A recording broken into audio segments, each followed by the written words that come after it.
we now have our distance to target. We can bring it down here. And we have detonate warhead. And we have detonate EMP. So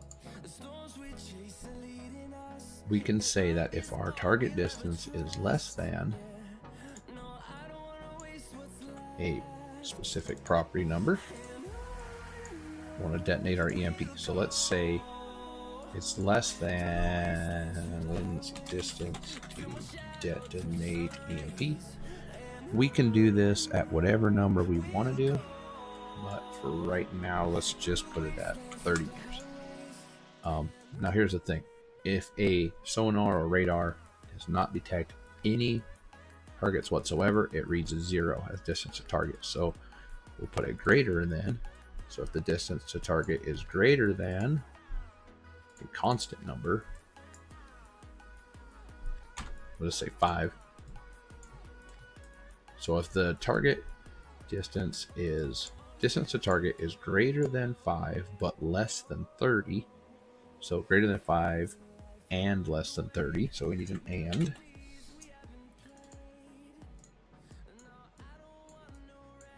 Detonate EMP.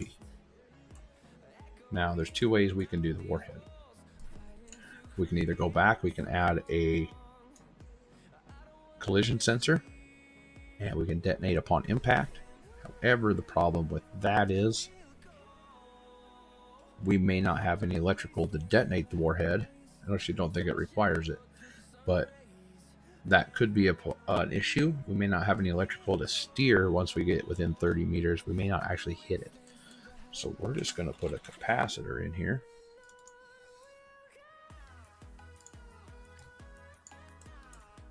Get up, and we're going to say, let's charge for a half a second. Discharge for, it doesn't matter, 10 seconds. Now there's one other thing that's glitchy about these. When we want a push to toggle. When you activate these, if it doesn't hold a target for, I don't know the certain amount of time, but it has to be for a specific, although short amount of time, it won't detonate. So we need to go push to toggle,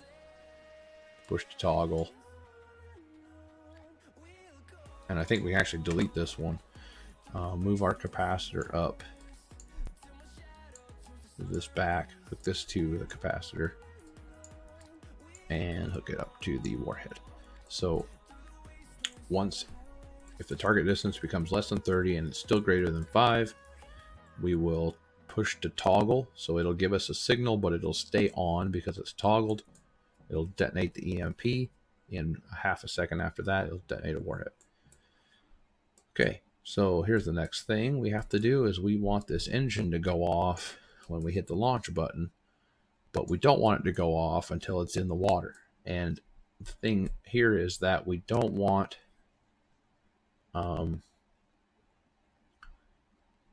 it won't track if it's not underwater. So if we're closing on a target from still in the air, it's going to blow right by. It's never going to see it because it's sonar, not radar. So we have an altimeter here. So we want to hook the altimeter to the A of the less than. So if the altimeter is reading less than basically 0, we don't even have to hook anything up to it. It means the altimeter is underwater. And we have turned on the rocket. So we have hit the launch button and the altimeter is less than 0. We can fire the rocket, and we can also arm this PID. Now the reason we don't arm the PID right from the start is because we will have an I value, and the way the I's work is basically it's looking into the past and saying, okay, I'm not quite at the altitude I'm supposed to be at, so it starts adding a number to this value. And that number continuously grows and grows and grows and grows and grows until it hits where it needs to be. However, if you're dropping a torpedo from the air, it's, let's say we're 300 meters. We're 300 meters above the surface of the water. It's adding numbers all the way till it gets to 0. It launches this, and then it starts to dive because that number's still really high. It takes it a while to catch up. So it'll start to dive. It'll start subtracting that number down and adding a positive value, and it just turns into a big old loop of a giant roller coaster. So don't want to turn on until we've basically reached target depth, which is 5 meters. And if we're a little below 5 or a little above 5 meters when it actually turns on, that's okay, as long as we're not crazy above it. So I think the only thing we really have left to do is to program our PID. So I know the P value needs to be very low, just because it's going to be fast moving.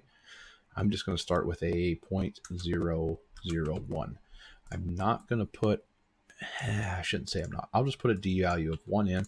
I'm not going to put an I value in because I don't want it to mess up with my PID tuning. So we'll save this one and we will update it just like that. Now everything should be hooked up. Obviously nothing's going to work correctly. We can change this ordnance type to torpedo if you're using something that reads that. And the only thing left to do now is just do a test fire and see what we get. So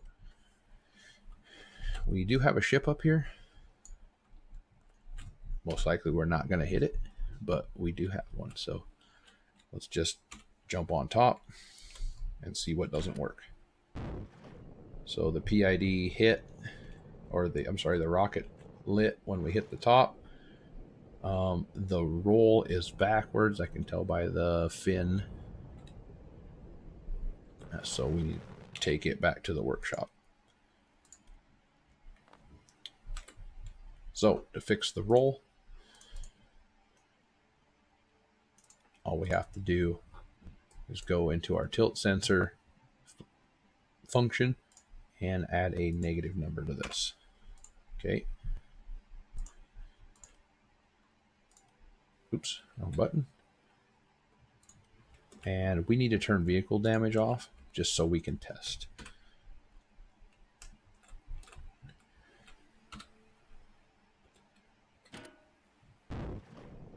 And we are, what are we at for depth? We're going really deep, so we probably need way more P value or way less D value on our PID. But we're not going up and down, up and down, up and down, which is really a good thing. If you're moving up and down like a roller coaster, your P value is probably too high. Your D value could also be way too high or way too low. And we're going to make this a 10th or 10 times stronger than what it previously was in the last test. And let's see what we end up with. We're still riding the ocean floor. I'm not certain. We may have problems with our yaw being reversed, which I think it is. So let's do this. Take it back. Or our pitch being reversed, sorry. We can actually do a negative number right here.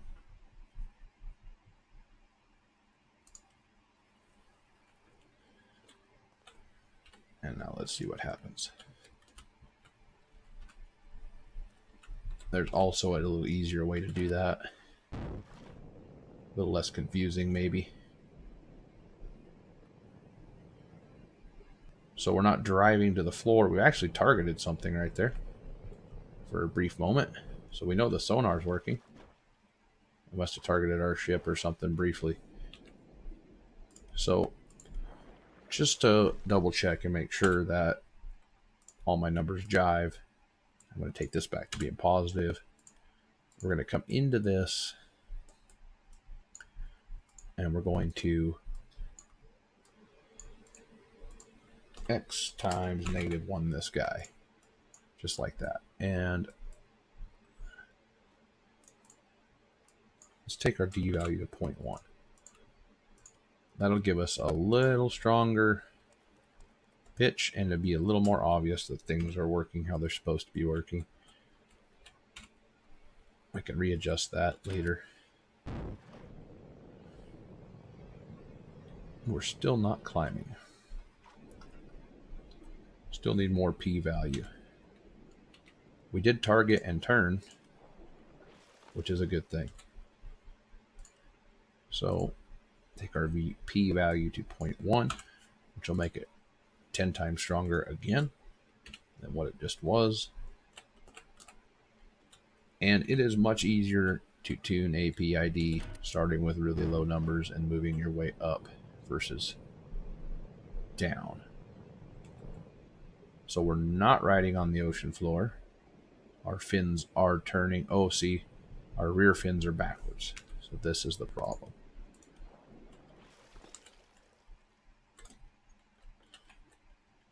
Positive up, positive up, positive. Yeah, I did those backwards. So what we're going to do is just turn our symmetry on. Nuke these guys. Control fin large. Negative up. Negative up. Give it some more power.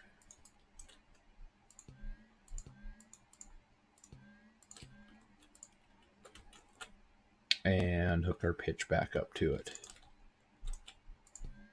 So we got to do a little troubleshooting. Now I'm pretty sure the p-value is going to be crazy high, so I'm going to drop it back down now that we know everything is actually working in the right direction. Well, at least we're hoping that it is.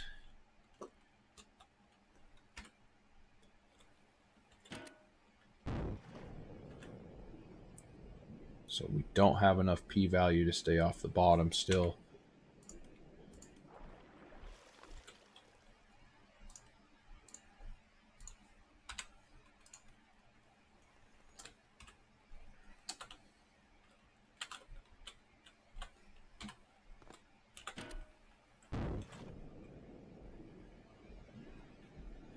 And we're staying off the bottom.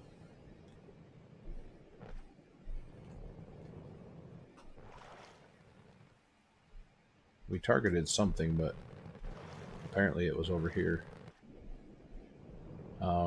So where's our altitude at? So we're swaying pretty far, back and forth, back and forth. However, we're almost maintaining where we want to be, just within a little bit of a variable. So we need a little more p-value. So we're holding a little bit stronger. We're just going to do a 0.05. And we're not worried about the up and down swaying unless it gets real bad at this point. So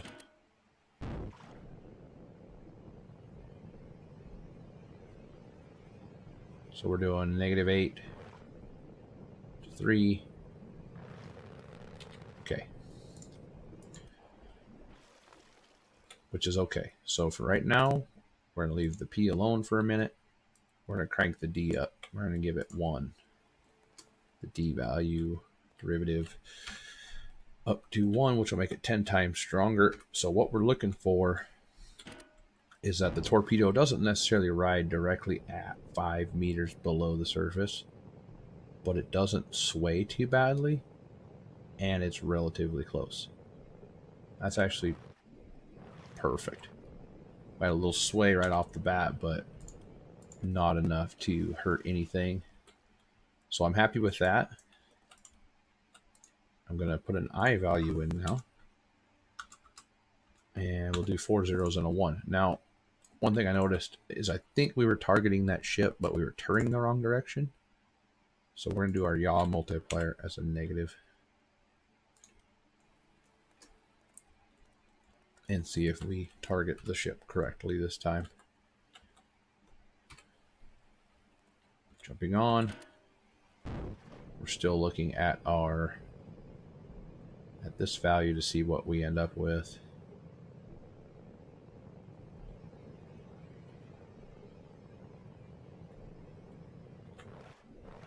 and we're targeting this ship perfectly.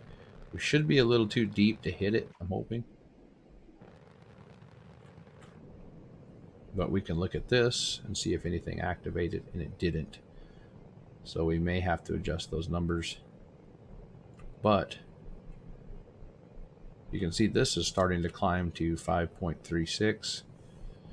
5.35 it should next. It's actually targeting something out here. So it's getting there. We might have a little too much on the D or not quite enough on the I value of that. I'm just curious as to, I didn't actually see anything in the water that we targeted, but our range is good, but we're not going quite fast enough, but that's okay for right this moment. Okay, so I think what I'm going to do is go ahead and adjust this I value up a little bit here. For whatever reason, we didn't detonate the EMP. So let's go to 40. You double check it and make sure that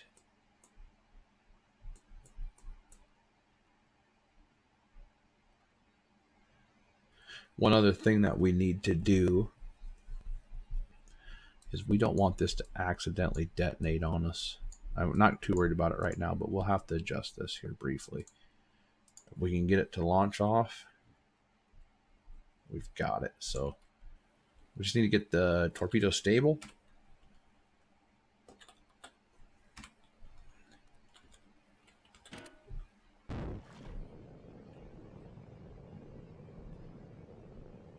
And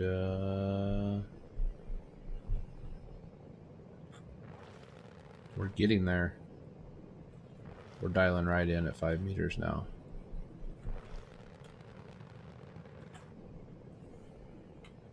But we did not detonate. So we need to make sure we hooked our distance to target up. We didn't. Okay. That may detonate our target. We need to make sure we don't have player damage on or vehicle damage right at this moment during testing.